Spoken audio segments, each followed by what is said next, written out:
से सबसे दूर है, लेकिन भारतवासियों के दिलों के सबसे करीब है।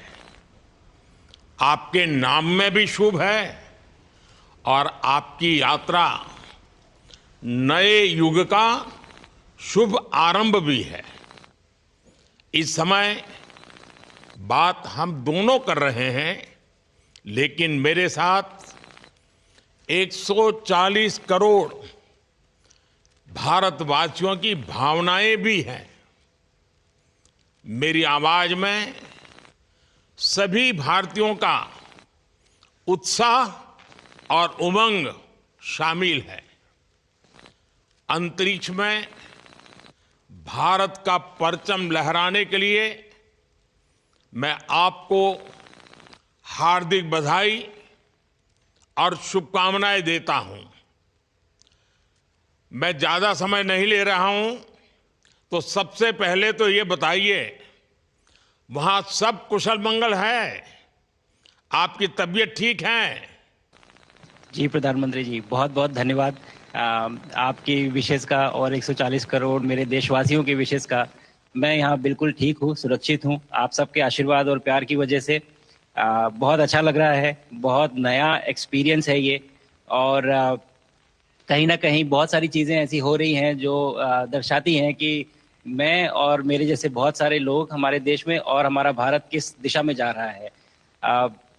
ये जो मेरी यात्रा है, ये पृथ्वी से ऑर्बिट की 400 किलोमीटर तक की जो छोटी सी यात्रा है, ये सिर्फ मेरी नहीं है। मुझे लगता है कहीं ना कहीं हमारे देश की भी यात्रा है। बिकॉज जब मैं छोटा था, मैं कभी सोच नहीं पाया कि मैं एस्ट्रोनॉट बन सकता हूँ।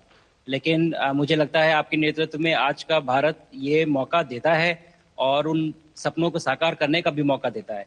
तो ये बहुत बड़ी उपलब्धि है मेरे लिए, और मैं बहुत गर्व फील कर रहा हूँ कि मैं यहाँ पे अपने देश का प्रतिनिधित्व कर पा रहा हूँ। धन्यवाद प्रधानमंत्री जी। शुभ। आप दूर अंतरिक्ष में है, जहां ग्रेविटी ना के बराबर है, पर हर भारतीय देख रहा है कि आप कितने डाउन टू अर्थ है। आप जो गाजर का हलवा ले गए हैं, क्या उससे अपने साथियों को खिलाया? जी प्रधानमंत्री जी, ये कुछ चीज़ें मैं अपने देश की खाने की लेके आया था, जैसे गाजर का हलवा, मूंग दाल का हलवा और आमरस। और मैं चाहता था कि ये बाकी भी जो मेरे साथी हैं, बाकी देशों से जो आए हैं, वो भी इसका स्वाद लें और चखें। जो भारत का जो रिच कलिनरी हमारा जो हेरिटेज है, उसका एक्सपीरियंस लें। तो हम सभी ने बैठ के इसका स्वाद लिया साथ में, और सबको बहुत पसंद आया। कुछ लोग हैं कि कब वो नीचे आएंगे और हमारे देश आए और इनका स्वाद ले सके हमारे साथ। शुभ। परिक्रमा करना भारत की सदियों पुरानी परंपरा है। आपको तो पृथ्वी माता की परिक्रमा का सौभाग्य मिला है। अभी आप पृथ्वी के किस भाग के ऊपर से गुजर रहे होंगे? जी प्रधानमंत्री जी, इस समय तो मेरे पास ये इंफॉर्मेशन उपलब्ध नहीं है, लेकिन थोड़ी देर पहले मैं खिड़की से, विंडो से बाहर देख रहा था, तो हम लोग हवाई के ऊपर से गुजर रहे थे। अच्छा। और हम दिन में 16 बार परिक्रमा करते हैं। 16 सूर्योदय और 16 संन्यास, सनराइज और सनसेट हम देखते हैं ऑर्बिट से। और बहुत ही अचंभित कर देने वाला ये पूरा प्रोसेस है। इस परिक्रमा में, इस तेज गति में, जिस हम इस समय करीब 28,000 किलोमीटर प्रति घंटे की रफ्तार से चल रहे हैं आपसे बात करते वक्त, और ये गति पता नहीं चलती क्योंकि हम तो अंदर हैं, लेकिन कहीं ना कहीं ये गति जरूर दिखाती है कि हमारा देश कितनी गति से आगे बढ़ रहा है इस समय, वाह। कि हम यहाँ पहुंचे हैं और अब यहाँ से और आगे जाना है। अच्छा शुभ, अंतरिक्ष की विशालता देखकर सबसे पहला विचार क्या आया आपको? प्रधानमंत्री जी, सच में बोलूं तो जब पहली बार हम लोग ऑर्बिट में पहुंचे, अंतरिक्ष में पहुंचे, तो पहला जो व्यू था वो पृथ्वी का था। और पृथ्वी को बाहर से देख के जो पहला ख्याल और पहला जो थॉट मन में आया वो ये था कि पृथ्वी बिल्कुल एक दिखती है। मतलब बाहर से कोई सीमा रेखा नहीं दिखाई देती, कोई बॉर्डर नहीं दिखाई देता। और दूसरी चीज जो बहुत नोटिसेबल थी, जब पहली बार भारत को देखा तो हम मैप पे पढ़ते हैं भारत को, हम देखते हैं बाकी देशों का आकार कितना बड़ा है, हमारा आकार कैसा है, वो मैप पे देखते हैं, लेकिन वो सही नहीं होता क्योंकि वो एक हम 3D ऑब्जेक्ट को 2D यानी पेपर पे हम उतारते हैं। भारत सच में बहुत भव्य दिखता है, बहुत बड़ा दिखता है, जितना हम मैप पे देखते हैं उससे कहीं ज्यादा बड़ा। और जो वननेस की फीलिंग है, पृथ्वी की वननेस की फीलिंग है, जो हमारा भी मोटो है कि अनेकता में एकता, वो बिल्कुल उसका महत्व ऐसा समझ में आता है बाहर से देखने में कि आ, लगता है कि कोई बॉर्डर एग्जिस्ट ही नहीं करता, कोई राज्य नहीं एग्जिस्ट करता, कंट्रीज नहीं एग्जिस्ट करती। फाइनली हम सब ह्यूमैनिटी का पार्ट है और अर्थ हमारा एक घर है और हम सब के सब उसके सिटीजन्स हैं। शुभांशु, स्पेस स्टेशन पर जाने वाले आप पहले भारतीय हैं। आपने जबरदस्त मेहनत की है, लंबी ट्रेनिंग करके गए हैं। अब आप रियल सिचुएशन में हैं, सच में अंतरिक्ष में हैं। वहां की परिस्थितियां कितनी अलग हैं, कैसे एडप्ट कर रहे हैं? यहाँ पे तो सब कुछ ही अलग है प्रधानमंत्री जी। ट्रेनिंग की हमने पिछले पूरे 1 साल में, सारे सिस्टम्स के बारे में मुझे पता था, सारे प्रोसेस के बारे में मुझे पता था, एक्सपेरिमेंट्स के बारे में मुझे पता था, लेकिन यहाँ आते ही सडनली सब चेंज हो गया। बिकॉज हमारे शरीर को ग्रेविटी में रहने की इतनी आदत हो जाती है कि हर एक चीज उससे डिसाइड होती है। पर यहाँ आने के बाद चूंकि ग्रेविटी माइक्रो ग्रेविटी है, एब्सेंट है, तो छोटी छोटी चीजें भी बहुत मुश्किल हो जाती हैं। अभी आपसे बात करते वक्त मैंने अपने पैरों को बांध रखा है, नहीं तो मैं ऊपर चला जाऊंगा। और माइक को भी जैसे छोटी छोटी चीजें हैं, अगर इसको छोड़ भी दूं तो भी ये ऐसे फ्लोट करता रहता है। पानी पीना, पैदल चलना, सोना बहुत बड़ा चैलेंज है। आप छत पे सो सकते हैं, आप दीवारों पे सो सकते हैं, आप जमीन पे सो सकते हैं। तो पता सब कुछ होता है प्रधानमंत्री जी, ट्रेनिंग अच्छी है, लेकिन वातावरण चेंज होता है तो थोड़ा सा यूज टू होने में 1-2 दिन लगते हैं, बट फिर ठीक हो शुभ, जाता है। भारत की ताकत साइंस और स्पिरिचुअलिटी दोनों है। आप अंतरिक्ष यात्रा पर हैं, लेकिन भारत की यात्रा भी चल रही होगी।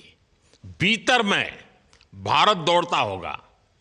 क्या उस माहौल में मेडिटेशन और माइंडफुलनेस का लाभ भी मिलता है क्या? जी प्रधानमंत्री जी, मैं बिल्कुल सहमत हूँ। मैं कहीं ना कहीं ये मानता हूँ कि भारत ऑलरेडी दौड़ रहा है और ये मिशन तो केवल एक पहली सीढ़ी है उस एक बड़ी दौड़ का, और हम जरूर आगे पहुंच रहे हैं और अंतरिक्ष में हमारे खुद के स्टेशन भी होंगे और बहुत सारे लोग पहुंचेंगे। और माइंडफुलनेस का भी बहुत फर्क पड़ता है। बहुत सारी सिचुएशंस ऐसी होती हैं नॉर्मल ट्रेनिंग के दौरान भी या फिर लॉन्च के दौरान भी, जो बहुत स्ट्रेसफुल होती हैं। और माइंडफुलनेस से आप अपने आप को उन सिचुएशंस में शांत रख पाते हैं और अपने आप को काम रखते हैं, अपने आप को शांत रखते हैं, तो आप अच्छे डिसीजन ले पाते हैं। कहते हैं कि दौड़ते हुए भोजन कोई भी नहीं कर सकता, तो जितना आप शांत रहेंगे उतना ही अच्छे से आप डिसीजन ले पाएंगे। तो आई थिंक माइंडफुलनेस का बहुत इंपॉर्टेंट रोल होता है इन चीज़ों में। तो दोनों चीज़ें अगर साथ में प्रैक्टिस की जाएँ तो ऐसे एक चैलेंजिंग एनवायरनमेंट में या चैलेंजिंग वातावरण में मुझे लगता है ये बहुत ही यूज़फुल होंगी और बहुत जल्दी लोगों को अडेप्ट करने में मदद करेंगी। आप अंतरिक्ष में कई एक्सपेरिमेंट कर रहे हैं, क्या कोई ऐसा एक्सपेरिमेंट है जो आने वाले समय में एग्रीकल्चर या हेल्थ सेक्टर को फायदा पहुंचाएगा? जी प्रधानमंत्री जी, मैं बहुत गर्व से कह सकता हूं कि पहली बार भारतीय वैज्ञानिकों ने 7 यूनिक एक्सपेरिमेंट्स डिज़ाइन किए जो कि मैं अपने साथ स्टेशन पे लेके आया हूं। और पहला एक्सपेरिमेंट जो मैं करने वाला हूं, जो कि आज ही के दिन में शेड्यूल्ड है, वो है स्टेम सेल्स के ऊपर। अंतरिक्ष में आने से क्या होता है कि ग्रेविटी चूंकि एब्सेंट होती है तो लोड खत्म हो जाता है, तो मसल लॉस होता है। तो जो मेरा एक्सपेरिमेंट है वो ये देख रहा है कि क्या कोई सप्लीमेंट दे के हम इस मसल लॉस को रोक सकते हैं या फिर डिले कर सकते हैं। इसका डायरेक्ट इम्प्लीकेशन धरती पे भी है कि जिन लोगों का मसल लॉस होता है ओल्ड एज की वजह से, उनके ऊपर ये सप्लीमेंट्स यूज़ किए जा सकते हैं। तो मुझे लगता है कि ये डेफिनेटली वहाँ यूज़ हो सकता है। साथ ही साथ जो दूसरा एक्सपेरिमेंट है वो माइक्रो एल्गी की ग्रोथ के ऊपर। ये माइक्रो एल्गी बहुत छोटे होते हैं लेकिन बहुत न्यूट्रिशियस होते हैं। तो अगर हम इनकी ग्रोथ देख सकते हैं यहाँ पे और ऐसा प्रोसेस इजाद करें कि ये ज़्यादा तादाद में हम इन्हें उगा सकें और न्यूट्रिशन हम प्रोवाइड कर सकें, तो कहीं ना कहीं ये फूड सिक्योरिटी के लिए भी बहुत काम आएगा धरती के ऊपर।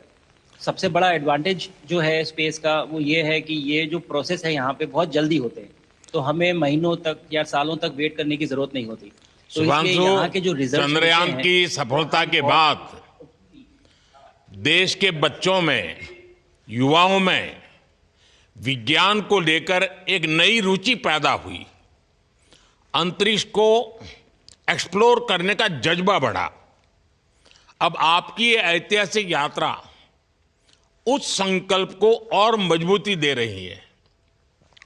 आज बच्चे सिर्फ आसमान नहीं देखते, वे यह सोचते हैं मैं कर सकता हूं। यही सोच, यही भावना हमारे भविष्य के स्पेस मिशंस की असली बुनियाद है।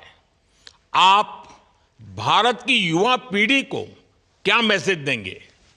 प्रधानमंत्री जी, अगर मैं अपने युवाओं पीढ़ी को आज कोई मैसेज देना चाहूँगा तो पहले ये बताऊँगा कि भारत जिस दिशा में जा रहा है, हमने बहुत बोल्ड और बहुत ऊंचे सपने देखे हैं और उन सपनों को पूरा करने के लिए हमें आप सबकी ज़रूरत है।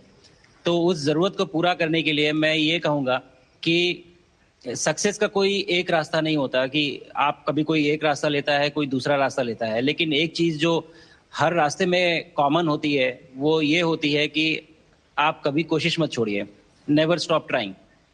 अगर आपने ये मूल मंत्र अपना लिया कि आप किसी भी रास्ते पे हो, कहीं पे भी हो, लेकिन आप कभी गिव अप नहीं करेंगे, तो सक्सेस चाहे आज आए या कल आए, पर आएगी जरूर। मुझे पक्का विश्वास है कि आपकी ये बातें देश के युवाओं को बहुत ही अच्छी लगेगी। और आप तो मुझे भली भांति जानते हैं, जब भी किसी से बात होती है तो मैं होमवर्क जरूर देता हूं।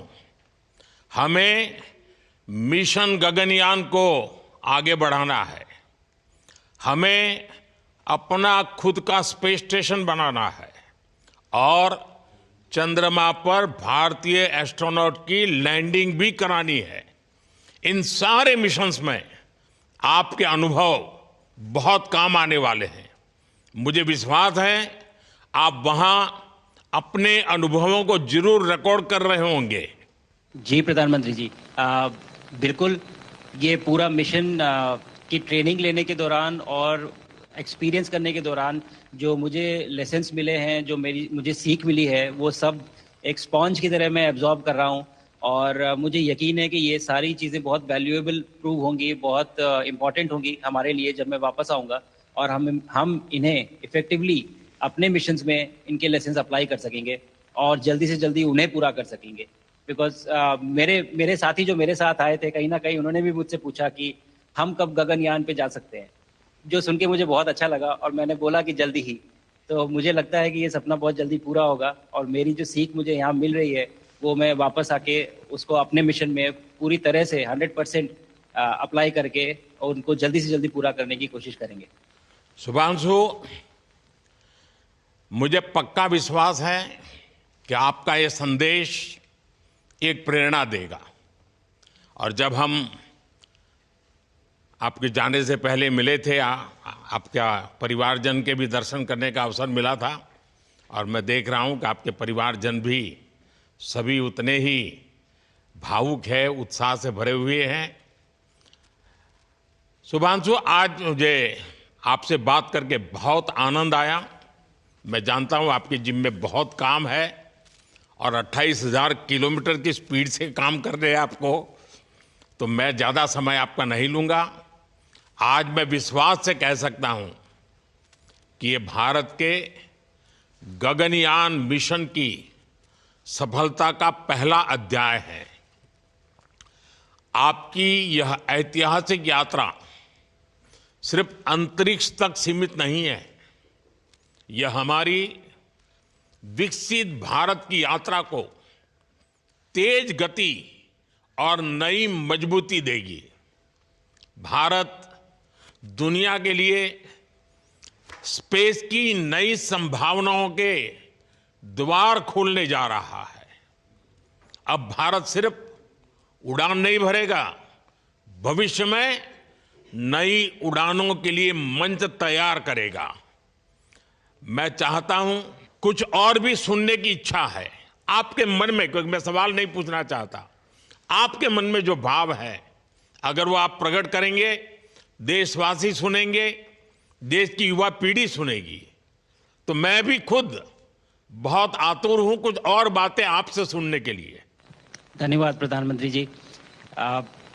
यहाँ ये पूरी जर्नी जो है ये अंतरिक्ष तक आने की और यहाँ ट्रेनिंग की और यहाँ तक पहुँचने की, इसमें बहुत कुछ सीखा है प्रधानमंत्री जी मैंने। लेकिन यहाँ पहुँचने के बाद मुझे पर्सनल एकम्प्लिशमेंट तो एक है ही, लेकिन कहीं ना कहीं मुझे ये लगता है कि ये हमारे देश के लिए एक बहुत बड़ा कलेक्टिव अचीवमेंट है।